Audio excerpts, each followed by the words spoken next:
Science fiction. The science fiction you may be familiar with today covers a variety of topics, whether it be time travel, superpowers, alternate realities, or aliens. But what constitutes a movie as a sci-fi? The science fiction genre has a few defining factors: modifying or exaggerating existing scientific laws or creating new ones, exploring possible future technological advancements, and exploring fictional or hypothetical worlds. In some cases, this serves as a form of social commentary or assumptions of what the future could look like. As with all genres of fiction, sci-fi has its roots in literature. It's difficult to pinpoint a specific novel that was the first example of science fiction. There are texts ranging all the way from antiquity to the 18th century that possess elements of sci-fi, but whether they actually fit into the genre is debatable. Many experts consider Frankenstein by Mary Shelley from 1818 to be the first true example of science fiction, although it is more commonly associated with Gothic horror. Science fiction stories will often tend to fall into other genres, and Gothic horror is a common example. Along with Shelley, H.G. Wells and Jules Verne are pioneers of the science fiction genre, with contributions such as The Time Machine and Journey to the Center of the Earth, respectively. A majority of their works, along with other sci-fi novels, originate from the 19th century, and so it is fair to say that science fiction, as a distinctive genre, was born in the 19th century. When sci-fi made its debut into the realm of cinema, most films were adaptations of works of 19th century literature. The first science fiction film, Le Voyage à la Lune, or Trip to the Moon in English, was directed by Georges Méliès in 1902. It had a runtime of 14 minutes and was heavily inspired by De la Terre à la Lune and Autour de la Lune by Verne, although it's been widely suggested that Wells's The First Men in the Moon was a probable inspiration as well. The film portrays a group of astronomers who build a bullet-shaped rocket and fly quite literally into the moon, who is iconically personified with a human face. Upon their arrival, they are attacked by aliens until they ultimately fall back down to Earth. Georges Méliès is often referred to as the father of special effects, since he was the first to produce a narrative film that had camera effects. Prior to that, he and other directors had experimented with effects, but they were only ever applied to slice-of-life style shorts.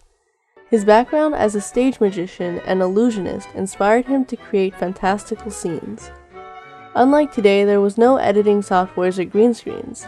Software as a concept didn't even exist yet, since there were no computers. Most special effects at the time dealt with the film itself while recording. These are called in-camera effects. The in-camera effects Méliès used were mainly double exposure, split screen, and matting.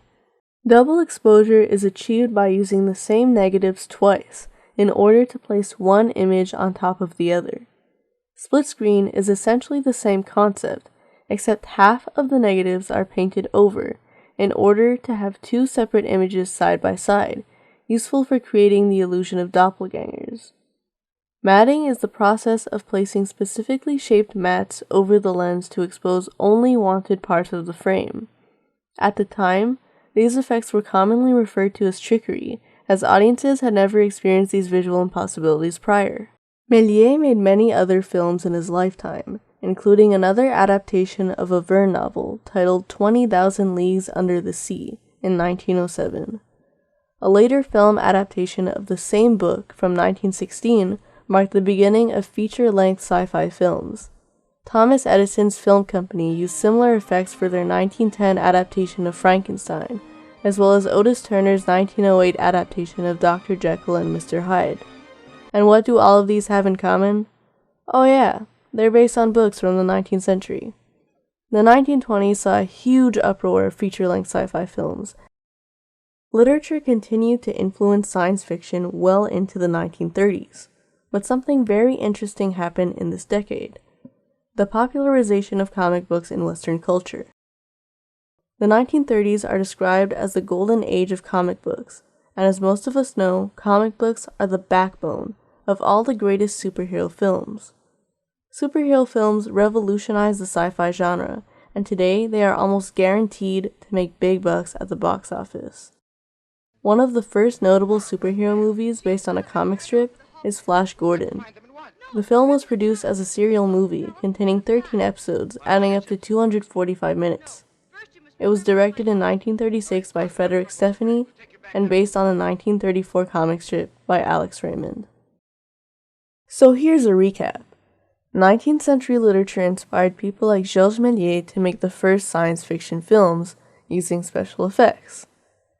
This trend continued into the 1920s.